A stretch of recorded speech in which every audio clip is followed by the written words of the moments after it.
O mundo pode acabar de muitas maneiras, dependendo da sua ideologia. Nós somos constantemente aterrorizados com imagens ou com ideias ou com propostas do fim do mundo. Na verdade, nós somos constantemente conscientizados através da mídia, de filmes, de livros dramáticos, que qualquer coisa poderia acontecer em qualquer momento e destruir a raça humana. Talvez um meteoro chegando do espaço sideral e aí colidindo com a Terra, destruindo e estilhaçando em bilhões de pedaços. Também somos alertados o tempo todo sobre o esgotamento da camada de ozônio ao redor do mundo. Os problemas das queimadas são problemas que afetam a preservação da vida. Somos também conscientizados sobre o fim do mundo por causa da falta de reciclagem, os resíduos tóxicos do planeta, os potenciais pragas e bactérias que estão constantemente em mutação e assim estão correndo o risco de não serem mais afetadas pelos antibióticos que nós encontramos aqui. Somos alertados continuamente sobre o fato de que o mundo está sendo aterrorizado por pessoas que têm poder nuclear. Estão ganhando a capacidade de eliminar cidades, estados e talvez países inteiros. Algumas pessoas sonham acordado com aquele homem que tem um botão, o botão que irá explodir o mundo inteiro.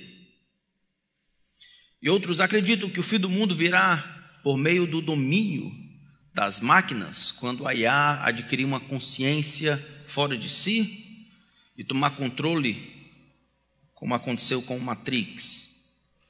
Há 100 maneiras diferentes de acabar com o mundo, dependendo de quanto medo você tem. Mas Jesus falou sobre o fim do mundo. Jesus falou como a vida, conforme nós a conhecemos aqui, iria acabar. E nós precisamos ouvir o que Jesus tem a dizer. Eu fico sempre encantado quando o Senhor, por sua providência, nos dá textos que de alguma forma explicam a situação em que nós temos vivido. Vocês já sabem que estávamos nos preparando para estudar os últimos dias da perspectiva de Jesus, e aí, com todo esse rebuliço geopolítico que nós temos enfrentado, o Senhor tem algo a dizer para nós sobre essas questões. Jesus então falou sobre o fim do mundo. Os últimos dias, de acordo com Jesus, começam com o fim do templo e depois com o fim do mundo. Abra uma palavra de Deus em em Lucas, capítulo... Samuel, o fim do mundo começou foi cedo. É o fim dos neurônios do pastor. Lucas, capítulo 21.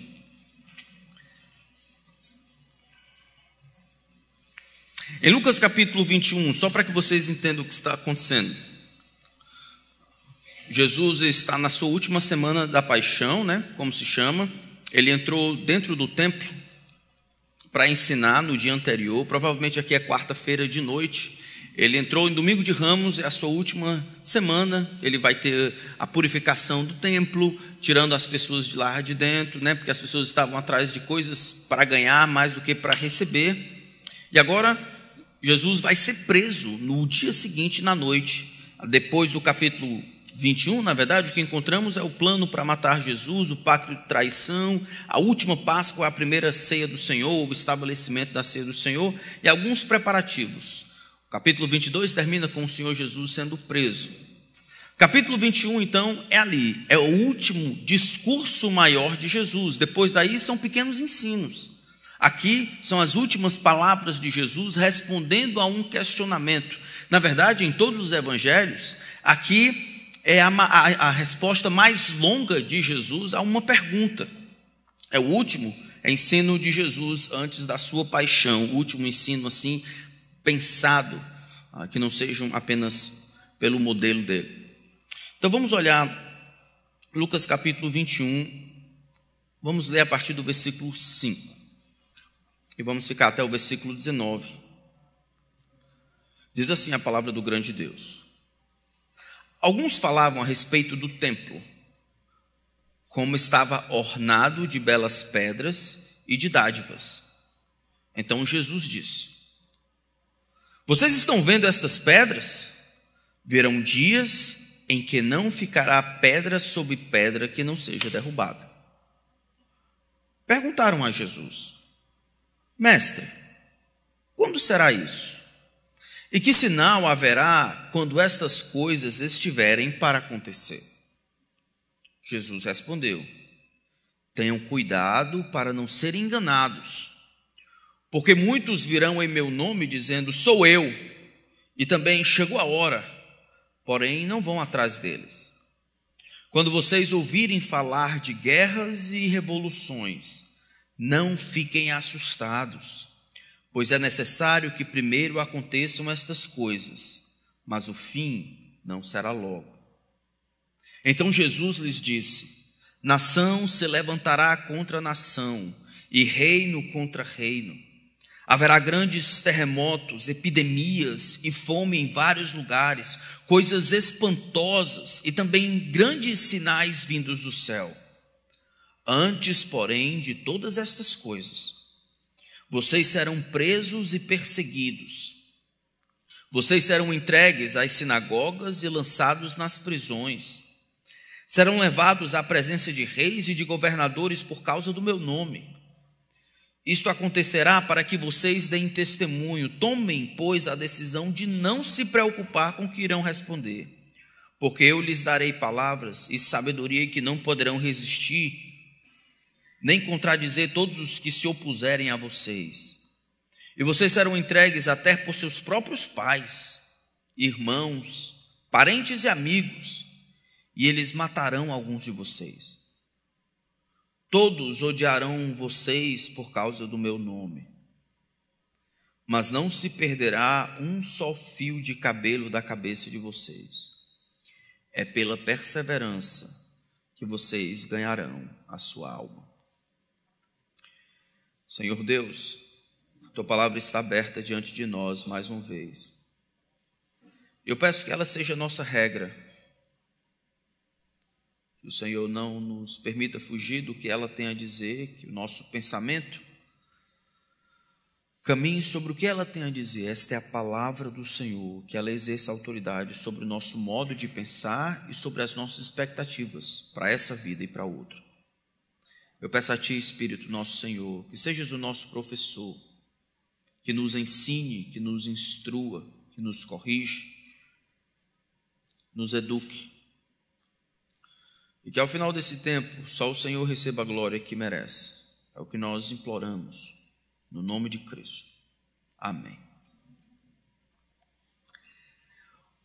O fim do mundo e o futuro do templo. O nosso texto começa com uma mudança de cena.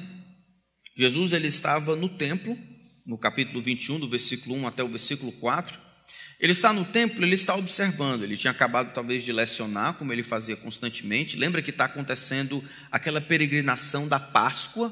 Então a cidade de Jerusalém está absolutamente lotada. Muitos milhares de peregrinos haviam chegado lá para resolver, para prestarem culto e coisas assim. E o texto diz que Jesus está observando aquelas pessoas que estão depositando grandes quantias, e ele vai elogiar aquela viúva pobre que deu tudo o que tinha. É nessa ocasião em que Jesus está lá que algumas pessoas começam a falar sobre um templo, sobre o templo. Este templo, que é chamado no Antigo Testamento de Templo de Salomão, ele foi construído pelo rei Salomão, muito embora o projeto havia sido feito pelo seu pai. Vocês lembram, em 2 Samuel capítulo 7, Davi ele tem uma ideia de construir um templo, um lugar de adoração que pudesse concentrar aquela adoração ao Senhor, um lugar para de alguma forma ter a presença de Deus de maneira mais vívida e presente. Desde que Deus guiou o povo no deserto, quando eles saíram do Egito, depois do Êxodo, ele nunca requereu um lugar de habitação, criou um tabernáculo, uma tenda móvel, que o povo trazia os sacrifícios, era o centro da adoração ao Senhor, conforme havia sido revelado. Então, o que Davi planejou é transformar o modelo do tabernáculo em algo maior, em algo fixo, sendo que agora eles não precisam mais transicionar direto. Agora eles estão no lugar deles, na terra deles. E aí ele pensa em construir um prédio, um templo. Esse templo, que é construído pelo seu filho, ele acaba sendo destruído pelos babilônicos em 586. O povo faz algumas investidas antes, mesmo em 606 a.C., mas depois disso, os babilônios vêm, levam a Arca da Aliança, que estava as duas tábuas da lei de Deus que ele havia dado para Moisés, a vara de Arão que havia florescido, um pedaço do maná, essas coisas que representavam a história de Israel. Então o templo é destruído, o povo vai para o exílio. Mas quando Deus volta, traz o povo de volta, ali com Zorobabel, Deus dá direção para que esse templo seja reconstruído. O novo templo, ou o chamado segundo templo, é esse que nós encontramos aqui no Novo Testamento. Esse segundo templo era em dimensões bem menor do que o primeiro, bem menor, muito. Isso é tão claro que as pessoas que estavam presentes quando foi no momento da inauguração choraram, porque tinham visto o primeiro templo e agora o segundo templo era muito menor do que eles estavam acostumados com o templo anterior. No momento em que ele está falando a respeito do templo, sobre o ornamento de belas pedras e de dádivas, é porque 10 anos antes de Cristo, um rei chamado Herodes, o Herodes o Grande, o Herodes que manda matar Jesus quando ele é pequeno, 2 anos para baixo, havia iniciado um projeto arquitetônico de várias benfeitorias. Uma delas era o templo. Por isso que esse templo era chamado de Templo de Herodes. Herodes havia criado um embelezamento gigantesco. Por isso que esse templo seria considerado uma das 7 maravilhas do mundo antigo. Algumas pedras que foram trazidas de outro canto, que Herodes era do meio, de outro canto para lá, pesavam 500 toneladas, tão sobrepostas umas às outras que às vezes uma lâmina não conseguia passar entre elas. Era algo de fato magnífico. Ele havia expandido, criando um muro de arrimo do lado de fora para expandir o pátio. Ele não construiu, mas ele ampliou esse templo. De fato era magnífico. Ele começa 10 anos antes, mas demora para ser construído, quase reconstruído ou embelezado, mais 40 anos. Ele vai ser concluído no ano 60 por aí. Essa obra de embelezamento era algo absolutamente magnífico. E é sobre isso que eles estão fazendo. O templo não era só uma questão arquitetônica, tá certo?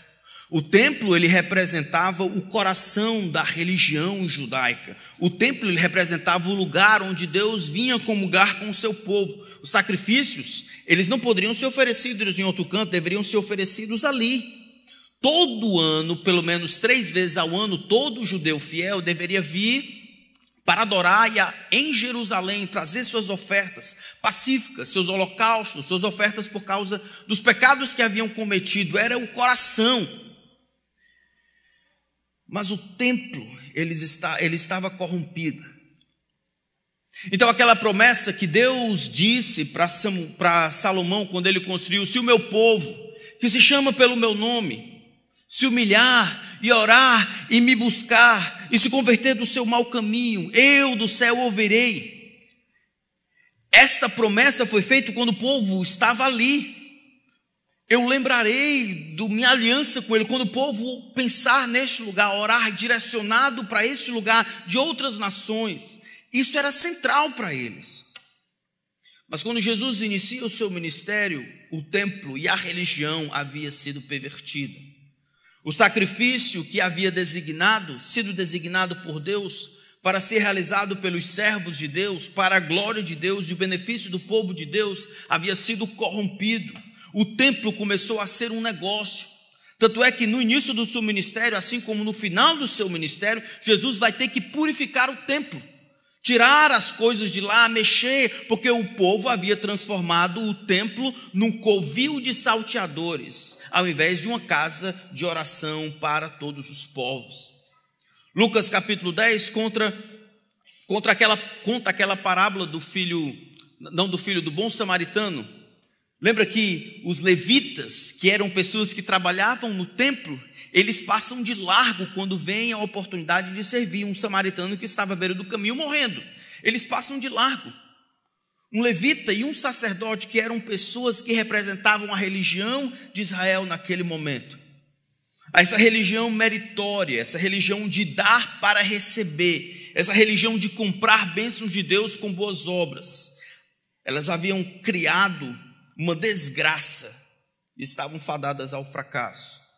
O sistema religioso que ela promovia mais o orgulho e a separação entre as pessoas. Muito embora o templo fosse uma das 7 maravilhas do mundo antigo, ele estava fadado ao fracasso. Lembrava a hipocrisia e as cegueiras dos homens procurando a Deus por seus próprios esforços ou querendo lucrar com a religião. Jesus, então, vai ouvir este elogio e ele tem algo a dizer sobre isso. O elogio das pessoas é duplo. Ele tanto diz que ele estava ornado com grandes pedras, ou pedras bonitas, era não somente gigantesca, com 500 toneladas, mas polidas. E elas estavam repletas de dádivas que outras pessoas davam, pessoas ricas, pessoas pobres, e assim era juntado e colocado ou decorado determinadas coisas ao redor. Era um lugar esplêndido. Jesus diz no verso 6, estão vendo estas coisas? Estão vendo estas pedras? Estão vendo esta beleza? Estão vendo este templo? Virão dias que não ficará pedra sobre pedra que não fosse derrubado. Não é à toa que nos próximos versículos os homens vão ficar impressionados. Imagine se alguém disser, pense numa religião e pense num lugar que representa o conteúdo daquela religião. Pense em todos os romeiros que vão, por exemplo, na romaria do Padre Cício. Pense que alguém de lá diz assim, está vendo aqui o horto? Pois eu afirmo a vocês que este horto cairá e não ficará pedra sobre pedra dessa estátua. Ou alguém falando do Cristo Redentor, ou alguém falando de uma outra estátua, de um outro lugar, de um outro símbolo religioso que convergia, ou daquela pedra que está em Meca. Essa era a sensação que seria causada nessas pessoas quando ouviram falar desta profecia de que um dia não ficaria pedra sobre pedra que não fosse derrubado, ou que o templo iria abaixo, e com ele a religião estabelecida, e com ele a cidade de Jerusalém. Mas a gente precisa, antes de tudo, entender o que eles estão perguntando a Jesus. Versículo 7, ele dizia assim, mestre, quando será isto? E que sinal haverá quando estas coisas estiverem para acontecer? Qual é a pergunta? Se a gente não entender a pergunta, a gente não vai entender a resposta. Algumas pessoas vão dizer, não, aqui eles estão perguntando quando o templo vai ser derrubado. E é isso também. Mas não é só isso, é mais do que isso. Mas na frente, no versículo 9, Jesus associa esta destruição do templo a algo posterior e maior. Quando vocês ouvirem falar de guerras e revoluções, não fiquem assustados, pois é necessário que primeiro aconteçam estas coisas, mas o fim. O fim não será logo. Então o que eles estão perguntando não é sobre a destruição simplesmente do templo.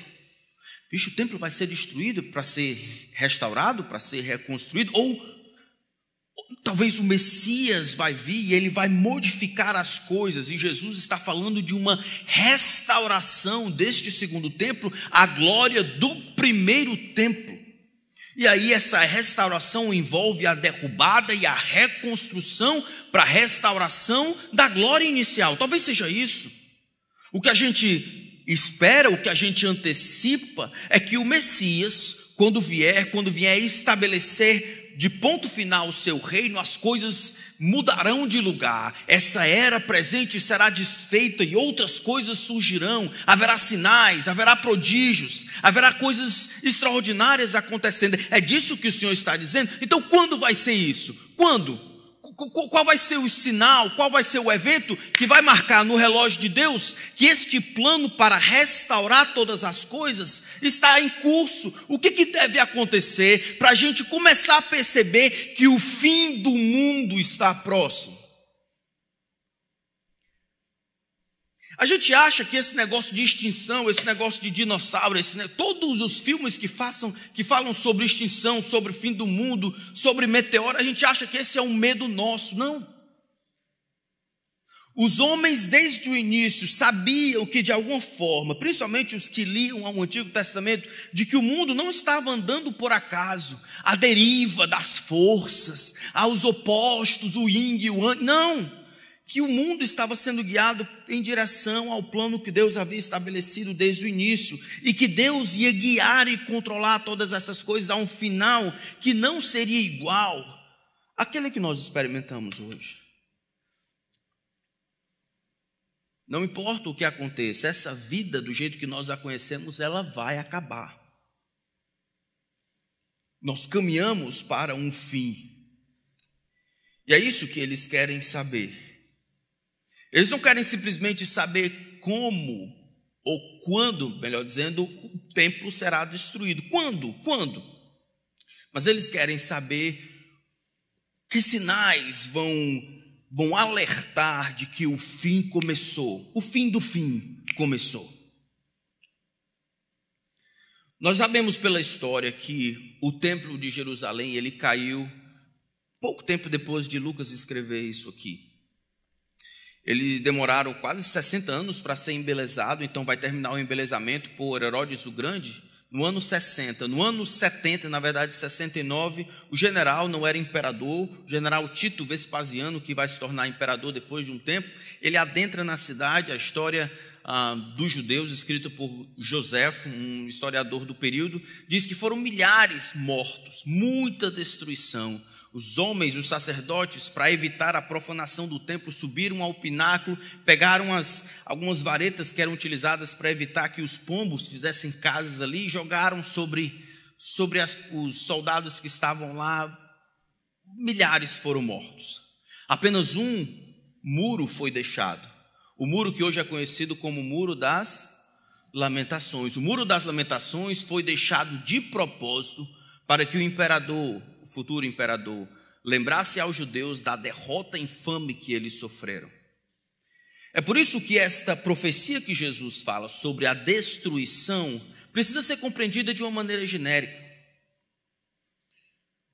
Ele vai destruir tudo. Haverá agora um momento em que tudo será destruído. Mas é mais do que isso. Quando os discípulos viram o templo sendo destruído, eles não acharam que o fim havia chegado. Quando eles viram essas coisas acontecendo, essa destruição e todas as coisas acontecendo, eles não acharam que estavam no início do fim. Jesus está falando aqui em algumas coisas que vão acontecer, mas que essas coisas não devem ser encaradas como o fim. O que Jesus está dizendo ao descrever essa destruição e depois falar sobre do fim do mundo, da perseguição, sofrimento, sítio, socorro e salvação, e a destruição do templo e a cidade de Jerusalém reflete o que a gente chama de visão tipológica do fim. Você vai dizer, eu sei o que você está pensando. Você está pensando, ainda bem que o grupo de família acabou. Eu não preciso ensinar isso, mas aí eu não preciso entender. Essa é uma parte difícil, mas eu preciso que vocês entendam. Deixa eu tentar explicar. Existia uma maneira comum de ler as Escrituras e de viver a sua fé. Existia uma crença normal, de que o julgamento de Deus, ele seguiria alguns padrões. Olhava-se a história, olhava atrás e pegava-se as promessas que Deus havia dado e determinadas coisas que Deus havia feito no passado, e isso, de alguma forma, me ajudava a entender conexões a um determinado padrão, como se Deus ele agisse com o mundo de uma determinada maneira, muito diferente algumas vezes, mas também muito similares. Como ele julgava, por exemplo, a terra, quando ele trazia libertação, por exemplo, mostrando que controlava a história, essas coisas eram padrões que podiam ser observados. É por isso que muitas vezes, quando no Novo Testamento e até no Antigo Testamento falava-se, no tempo posterior, da época do exílio, uma libertação futura, a linguagem que se utilizava era olhando a linguagem ou o que tinha acontecido no Egito, quando Deus tinha libertado o seu povo. Eu tirei vocês como asas, como de águia. Tá, isso é Êxodo capítulo 19. Mas mais na frente ele vai falar sobre a libertação. O cativeiro babilônico, muito tempo depois, e de alguma forma tinha um parâmetro, era um padrão, Deus vindo de fora para dentro, trazendo, resgatando o seu povo, libertando com asas como de águia. É como se um evento espelhasse o outro. Os julgamentos exílicos, fossem assírios ou babilônicos, eram descritos em termos similares. Então, essa interpretação entre um espelho e um padrão da história tem sido chamada assim de tipologia. Não é eu que estou inventando esse termo. Paulo, em 1 Coríntios capítulo 10, ele fala sobre tipo. Tipo significa modelo, padrão. Ele fala sobre o que ele poderia ver na história de Israel, sobre vários eventos, o alimento de Deus, o desfavor de Deus por causa do pecado do povo, a rebeldia, a idolatria, e vê a resposta de Deus aos pecados do povo de Israel e diz, essas coisas foram escritas, essas coisas são como tipo para nós, como modelo para nós, como um padrão para nós, da resposta de Deus ao pecado, de que o pecado é ruim, é mau, é nocivo, é maléfico. Então, da mesma forma, nós encontramos aqui que o que Jesus quer explicar é que e mesmo que o início seja falando sobre essa destruição do templo, a destruição do templo, a remoção da religiosidade, a destruição da própria Jerusalém, isso funciona como um ensaio daquilo que Deus vai fazer no mundo no fim. Isso pode ser percebido em muitas partes das Escrituras. Em Romanos capítulo 5, por exemplo, diz que Jesus é o segundo Adão. Adão é o cabeça de toda a raça humana. Jesus é o cabeça da nova humanidade. Por exemplo, quando Jesus ele está falando sobre o que iria acontecer, como ele iria morrer, ele olha para trás, vê um evento em que o povo estava sendo rebelde contra Moisés, falando, Deus manda as serpentes abrasadoras, o povo se arrepende, Deus manda a Moisés que lhe faça uma serpente de bronze, coloque numa haste, todo aquele que olhava depois de picado, olhava para a serpente e era curado. E ele diz mais na frente, ele não está interpretando esse texto, ele está simplesmente vendo um padrão, algo parecido, uma semelhança, uma aplicação. Jesus diz, olha, assim como a serpente foi levantada no deserto, para que todo que nele crê, todo que nela crê fosse curado, assim também o Filho do Homem será levantado da terra, para que todo aquele que nele crê não pereça. Uma similaridade. Uma tipologia. 1 Pedro capítulo 3, o próprio Pedro faz isso em relação ao batismo. O batismo se referindo agora ao dilúvio.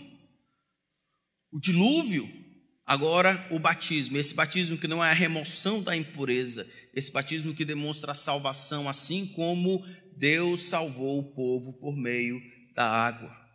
Então, essa é uma maneira comum de olhar o texto sagrado. O discurso, então, escatológico de Jesus conecta esses dois eventos, a destruição de Jerusalém no ano 70 e os eventos do fim, sinalizando o retorno dele na terra. Esses eventos são patronizados, um após o outro, espelham o outro.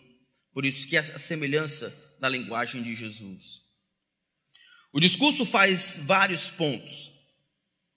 Vamos aí para o texto. Vocês entenderam a pergunta. Mestre, quando será isso? Verso 7. Qual será o final? Como é que eu vou saber que as coisas estão caminhando para o fim? Estão caminhando para o final? Jesus diz, tenham cuidado para não serem enganados, porque muitos virão em meu nome dizendo, sou eu, e também chegou a hora, porém não vão atrás deles. Quando vocês ouvirem falar de guerras e revoluções, não fiquem assustados, pois é necessário que primeiro aconteçam essas coisas, mas o fim não será logo. Essas coisas vão acontecer, mas essas coisas não significam que o fim chegou. E ele continua, verso 10: então Jesus lhe disse: nação se levantará contra nação, reino contra reino, haverá grandes terremotos, epidemias, fomes em vários lugares, coisas espantosas e também grandes sinais vindos do céu. Antes, porém, destas coisas, vocês serão presos. Antes de quais coisas? Das coisas que ele falou nos versículos anteriores. As coisas que não devem ser compreendidas como sendo o fim. Antes dessas coisas que não são o fim. O fim não deve ser compreendido quando essas coisas acontecerem. Essas coisas, elas vão caracterizar o mundo no momento da minha ausência. Não fiquem, é a primeira coisa que ele diz, não fiquem imaginando que vocês podem calcular e datar o fim por causa destas coisas.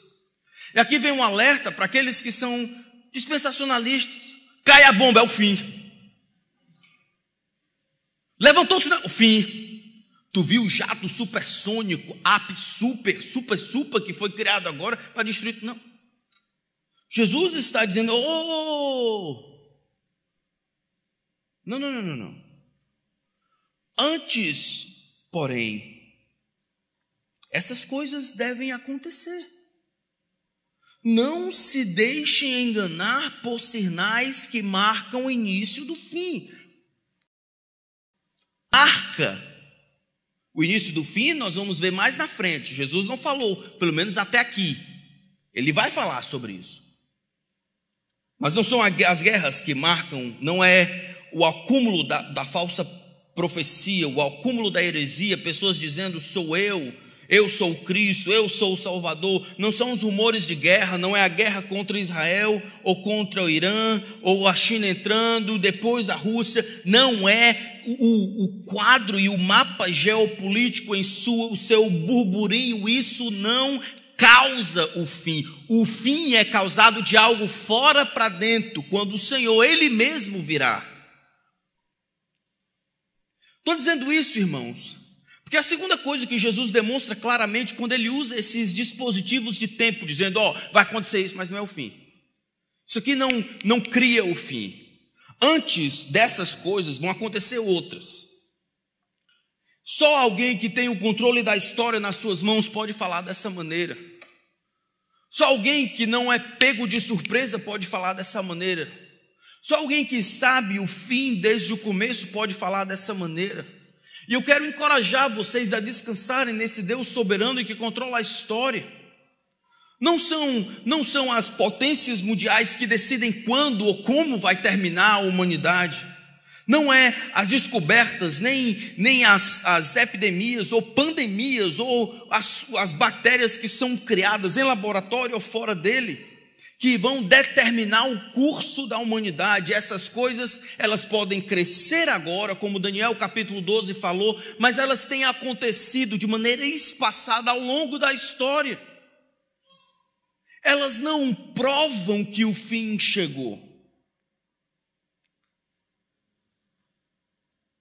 Não se deixe enganar por sinais que não marcam o início do fim.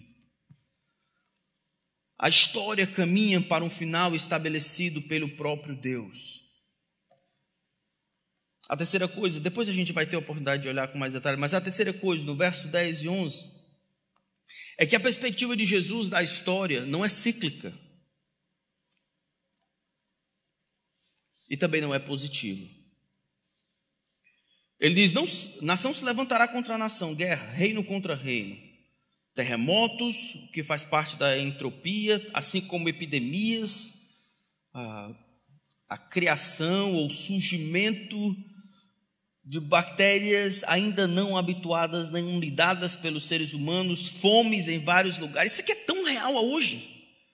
Coisas espantosas e também grandes sinais vindo do céu. Jesus, ele está olhando e ele não está dizendo, olha, Eu vou subir aos céus e eu vou deixar a minha igreja e as portas do inferno não vão prevalecer contra ela. E sabe de uma coisa? Vocês, à medida em que plantam a educação na futura geração, vocês, à medida em que dividem o pão, vocês, quando criam creches, vocês, quando agregam popularidade aos valores cristãos, vocês, quando tomam para si cadeiras no parlamento, ou quando assumem determinadas funções de influência e poder, essas coisas todas serão utilizadas por mim, o dono da igreja, para criar este reino, para governar. Vocês paulatinamente irão ser influência positiva neste mundo em trevas, e vocês criarão o meu governo e o meu reino. Isso não existe. Essa ideia que chama-se de pós-milenista, de que de alguma forma nós podemos, isso não é o que está sendo dito aqui. Jesus olha para o mundo que naquele momento estava vivendo em determinada paz. A Pax Romana havia funcionado, pelo menos em parte, pelo menos por algum tempo. O mundo estava em paz, por meio da força, mas estava em paz. Jesus olha para o futuro e diz: vocês não sabem nem o que está esperando por vocês. Nação se levantará contra nação, reino contra reino, a coisa vai ficar bagunçada, sinais ou coisas incompreensivas irão acontecendo em todo que é lugar. Jesus acreditava que a história iria piorar antes que tudo ficasse bem. Eu não digo isso com alegria, mas eu preciso dizer para vocês a realidade. E eu não estou dizendo isso para que a gente não faça absolutamente nada, não seja o melhor professor que pode ser, não seja o melhor patrão que pode ser, o melhor empresário, o melhor juiz, promotor, não. Você vai fazer tudo o que Deus quer que você faça, servir ao Senhor, não aos homens, mas saiba, a sua contribuição, a contribuição de países inteiros, cristãos ou não, é apenas limitada. O reino, ele é trazido por Deus sem o auxílio de mãos.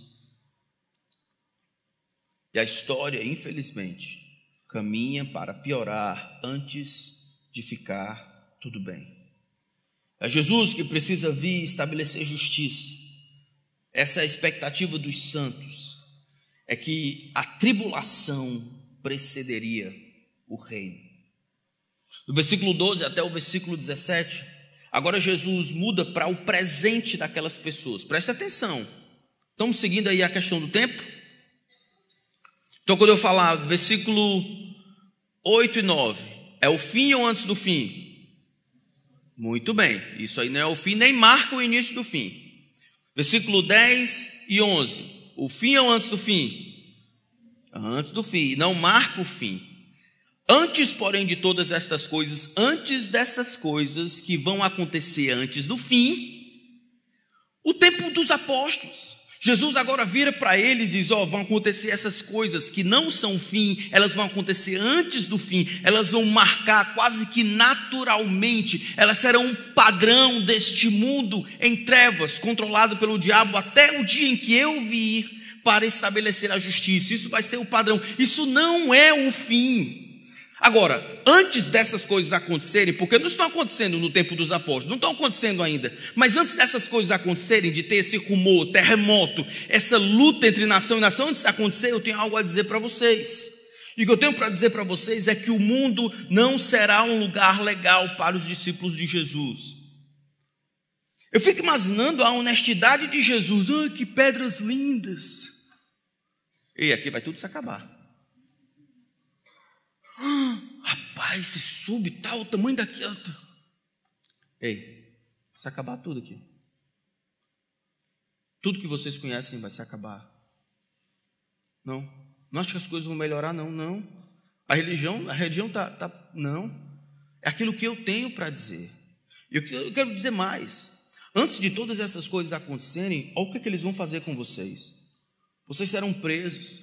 São coisas, irmãos, que às vezes a gente não está acostumado a ouvir, porque nós somos uma sociedade democrática, um Estado democrático de direito. Nós estamos com razão, nós gostamos dos nossos direitos, muito embora eles não sejam negados tantas vezes.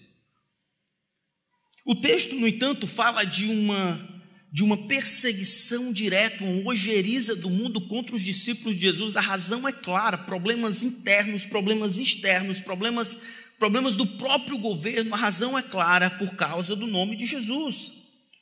Ele diz: ou vocês serão presos e perseguidos, vocês serão entregues à sinagoga, isso será proposital para que vocês deem testemunho. Versículo 13, ele diz no versículo 16: vocês serão entregues até por seus próprios pais.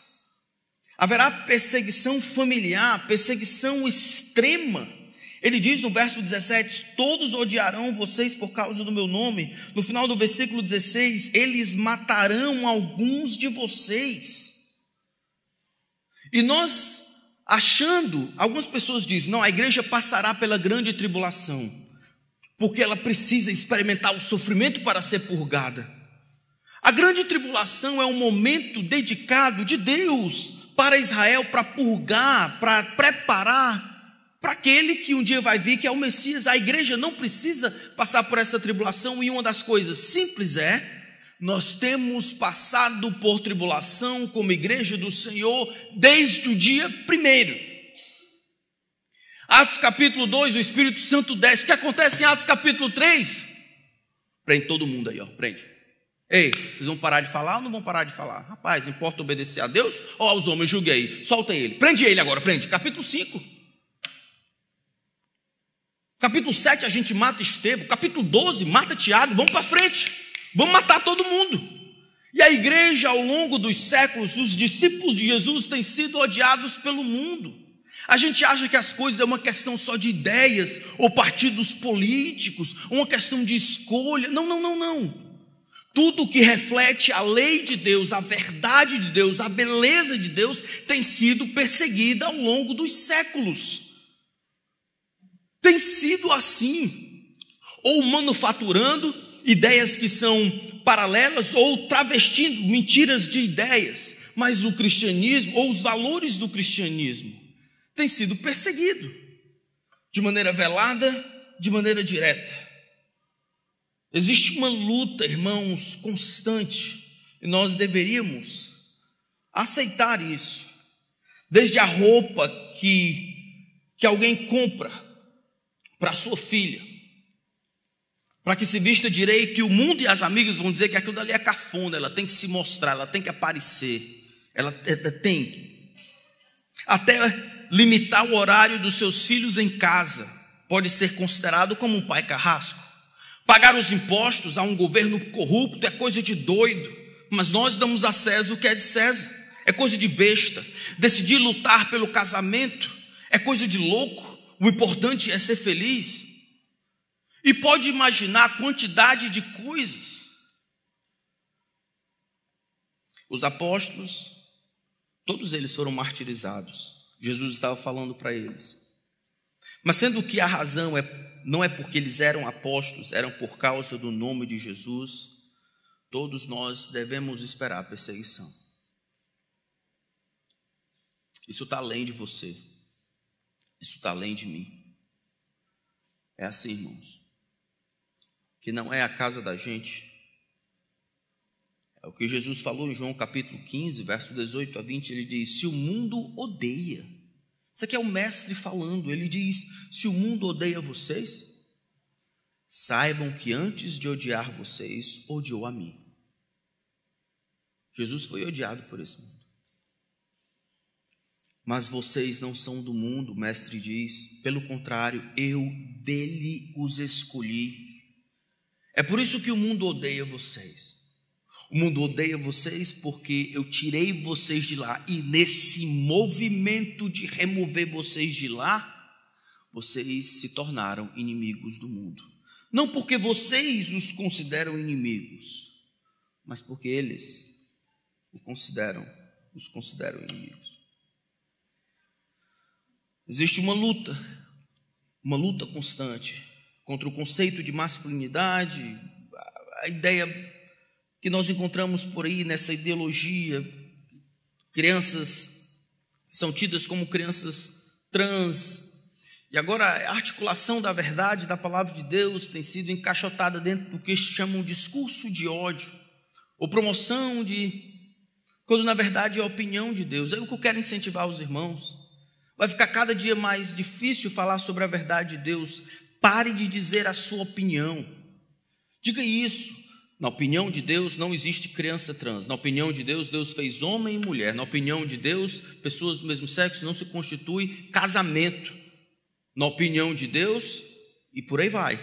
Diga a opinião de Deus, porque você pode ser preso, Deus não. Jesus profetiza que essas coisas vão acontecer. E ele finaliza no versículo 18, dando uma afirmação para nós. Eu digo amém antes de ler.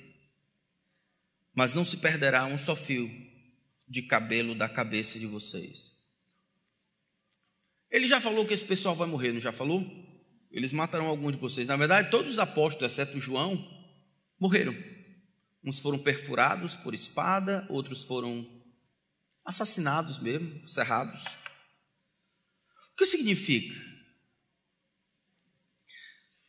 Eu posso entender que Jesus está prometendo que eles não se perderão eternamente, mas sendo que aqui o referencial do verbo perder é os cabelos da cabeça, Jesus pode estar dizendo, junto com 18 e 19, à medida em que você perde os seus cabelos, ou na medida em que você é prejudicado, você sofre perseguição por causa de Jesus, até os fios de cabelo que você perder não serão perdidos para mim. Todo e qualquer tribulação e sofrimento que você passar nesta vida, estando relacionado com o que eu penso, não será inútil. Até os cabelos que você deixar de crescer por minha causa, vai valer. Jesus incentiva, é pela perseverança que vocês ganharão a alma de vocês. Nós vamos ter tempo de olhar talvez esses todos. Mas reprisando, o mestre então diz que nesse momento, versículo 9 em diante, a história caminha para um final estabelecido por Deus. Diz para os seus discípulos, não se deixem enganar por sinais que não marcam o início do fim. Verso 10 e 11, Jesus acredita que a história iria ou vai piorar antes de ficar tudo bem. 12 a 17, o mundo não será um lugar legal para os discípulos de Jesus. E por último, verso 18 e 19, permaneça fiel e confie no Senhor. Confie até os cabelos da sua cabeça. O mestre vai voltar, é como ele vai fazer lá no final. Aí você pergunta, mas pastor, por que saber dessas coisas é importante? É importante porque a consumação é importante. A consumação é a razão da criação. A razão do Gênesis é chegar até o Apocalipse. Nós encontramos pelo próprio Senhor o que Ele tem planejado para o final, o que Ele tem planejado para o futuro. E aqui o Senhor Jesus nos dá um manual de como viver neste mundo enquanto nós esperamos pelo fim. Aqui é como nós devemos viver na espera do fim do mundo. Amém? Vamos orar mais uma vez. Senhor, é impressionante que a Tua palavra, ela nos ensina até o ponto das nossas próprias expectativas. Eu e os meus irmãos temos muitas expectativas para essa vida. E sermos confrontados pela Tua palavra sobre o que aguarda. Eu peço que o Senhor nos ajude a vivermos bem os nossos dias, sem esperar aquilo que o Senhor não prometeu, sem colocar as expectativas nas coisas que o Senhor disse que seriam frustradas. Nos ajuda a esperar corretamente pelo fim do mundo. Em nome de Cristo. Amém.